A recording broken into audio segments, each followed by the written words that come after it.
Hello and welcome to Frontrunner Motorsport. We haven't done a Formula 1 underrated episode in quite some time, and with the tragic passing of Brazilian IndyCar legend Gil De Ferran, now seems like the time to bring it back. Gil De Ferran may never have raced in Formula 1, but he almost certainly should have been given an opportunity. And he did in fact test a Formula 1 car, and it was pretty disastrous. So not every Formula 1 underrated episode has to be about a driver who made it to Formula 1. The ones who nearly made it can also be considered underrated. So let's look at the life and career of an incredible Brazilian legend, Gil De Ferran. So make sure you subscribe and let's jump into the video. And you yourself won the Indy 500 in 2003. Yeah.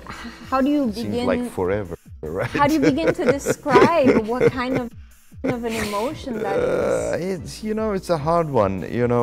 When you're driving, you're so focused on the exercise or the action of driving and trying to make good decisions and so on and so forth. I think one of the things is necessary for you to perform well and deal with, call it the pressure, of leading a race like this or be on the verge of success, is to really sort of park your emotions on the side, so you can stay as rational as you can. It took me a while, actually, for me to realize what it meant. I think Rick Mears said it best to me. He said, as he usually does, because Rick Mears is full of great one-liners. He said to me after the race ended, he said, look, I know you feel good right now, but you're not going to really understand this for another 2 or 3 weeks, and then it's going to hit you. And that's exactly what happened. Gil De Ferran was born in France, but soon moved with his parents to their native Brazil, and followed on from the early pioneers of Brazilian motorsport, namely Emerson Fittipaldi, who became world champion for a second time when De Ferran was 7. After time spent in karting and winning the Brazilian Formula 4 Championship in 1987, De Ferran moved to Europe, namely Britain, and began a relationship with Paul Stewart Racing. After a couple of years of Formula Ford, De Ferran raced for Paul Stewart in Formula Vauxhall and Formula Opel in Britain and Europe. Despite being competitive in both, De Ferran would lose out to Italian Vincenzo Sospiri and fellow Brazilian Rubens Barrichello. In 1991 he joined Edenbridge for a go at British Formula 3, and he did well in his first year, taking a couple of wins and finishing third, once again behind compatriot Rubens Barrichello and David Coulthard, both future Formula 1 race winners. He dominated British F3 in 1992 with the Paul Stewart Racing team and moved on to International F3000, a very tough, very competitive series to stand out in. Gil De Ferran would take a win at Silverstone, but 3 retirements in the first 4 races ended any hopes of a title push, finishing 5th overall behind several future Formula 1 drivers like Olivier Panis, David Coulthard and Pedro Lamy, as well as Frank Lagorce, who did 2 races for Prost in Formula 1 that are best forgotten. De Ferran improved in 1994 with 2 wins and 3rd overall, but finished behind Lagorce again, as well as another future F1 driver in Jean-Christophe Bouillon. You'd have thought with a decent competitive CV like that, Formula 1 teams would be knocking at Gil De Ferran's door, but they were not. Only footwork came calling and gave De Ferran a test in 1993. Gil De Ferran on the right. Behind Negri, it's Westwood. Behind De Ferran, it's Elton Julian. And it's go! Down to Redgate Corner and look to the left. Fleet Adams on the grass from row 3, and De Ferran is attacking Osvaldo Negri as they go into Redgate. And he dives round the back of the Reynard, comes up alongside the red car, and Gil De Ferran is past Negri into the lead. Philippe Adams is 3rd from 5th on the grid. Round the Creener curves. Gil De Ferran actually got his first taste of a Formula 1 car with a test for Williams in 1992. I guess it might have been some kind of deal with Paul Stewart, because Williams ended up hiring De Ferran's Formula 3 teammate David Coulthard. After 1 season in International F3000, Gil De Ferran was given a test by the Footwork Formula 1 team. The 1993 season was disappointing for Footwork, with an elderly lineup of Aguri Suzuki and a nearly 40-year-old Derek Warwick, scoring just 4 points. So they needed a new lineup for 1994, and so they tested a number of young drivers. That includes Gil De Ferran, alongside Jos Verstappen at Estoril.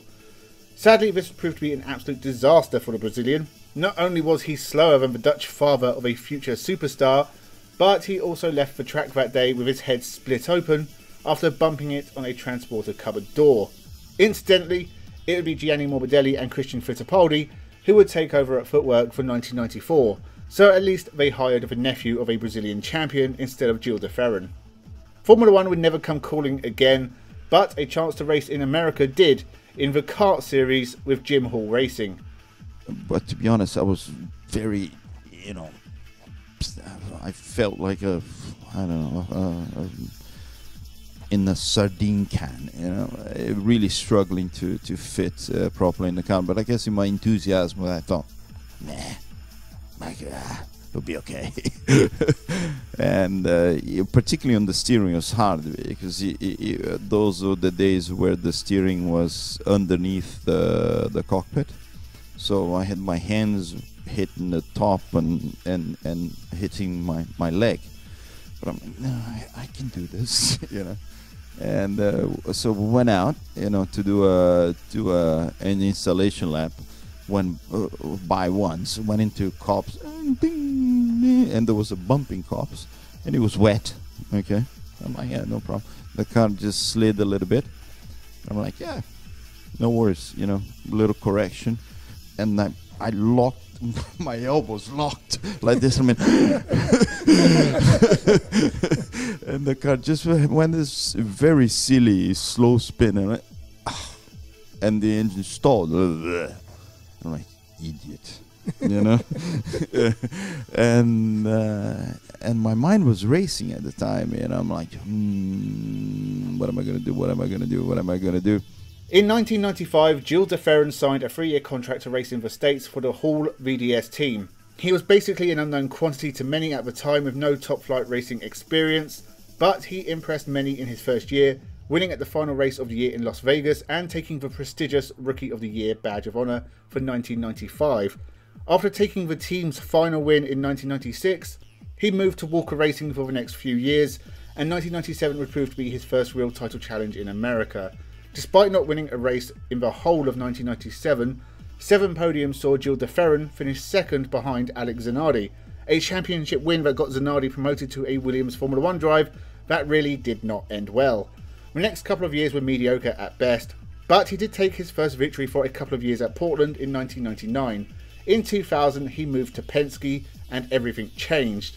No more of a bridesmaid, Gil De Ferran won the 2000 Kart Series title ahead of Adrian Fernandez and popular Brazilian star Roberto Moreno.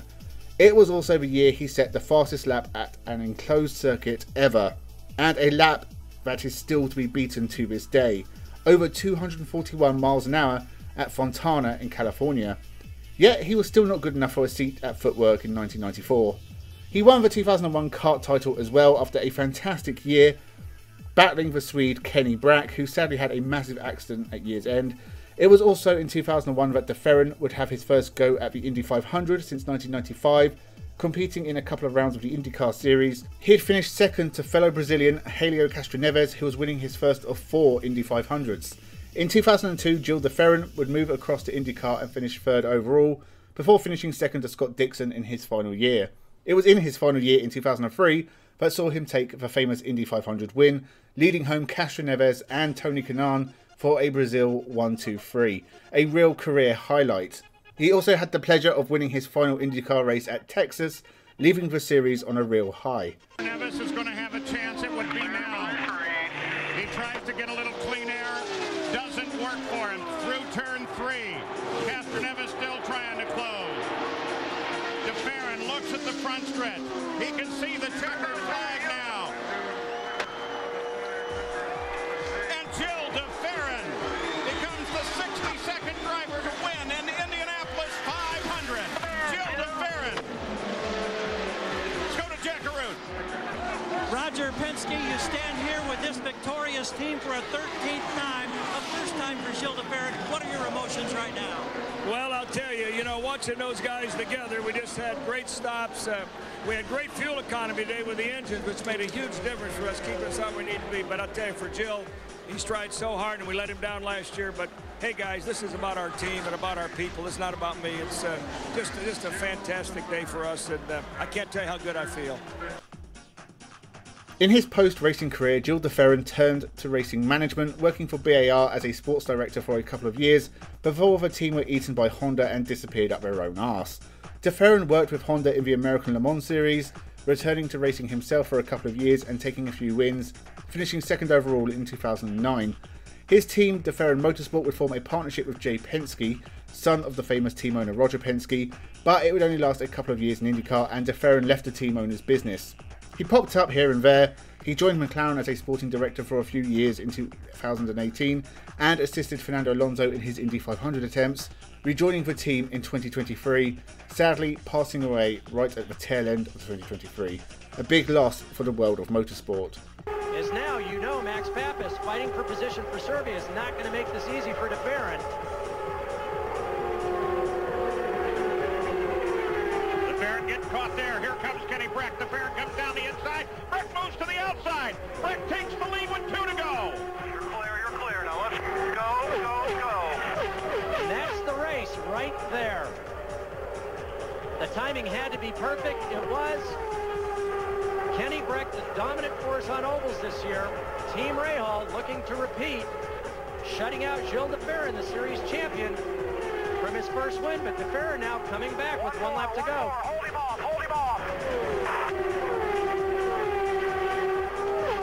De Ferran closes and looks. No real traffic to help. De Ferran's right there, doing everything he can. De Ferran goes high. He's looking outside. And De Ferran takes him. De Ferran takes him on the final corner, final lap. And Gil De Ferran wins his first race of the year.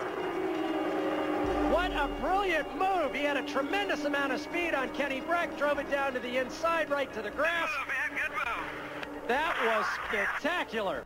It was a massive shame Gil De Ferran never made it to Formula 1, at a time when Brazilians were all the rage in the sport. In the shadow of Ayrton Senna, you had other Brazilian stars such as Rubens Barrichello, Christian Fittipaldi, Pedro Diniz, Tarso Marquez and Ricardo Rossi. It's a crime space couldn't be found on the grid for De Ferran. But Formula 1's loss was America's gain. 2 Kart Series championship wins, the Indy 500 wins in the American Le Mans Series and IndyCar. Gil De Ferran was a fast and consistent driver who performed at a high level throughout his time in America and played an important backstage role at McLaren at a very difficult time for the team. He was only 56 when he passed away and still had plenty to give to the sport. His passing is an absolute tragedy. Despite never racing in Formula 1, or maybe because he never did, Gil De Ferran is most certainly underrated. Thank you very much for watching. Make sure you subscribe and leave your thoughts in the comments below. Any suggestions for other underrated drivers, let me know. Thanks again and have a good one.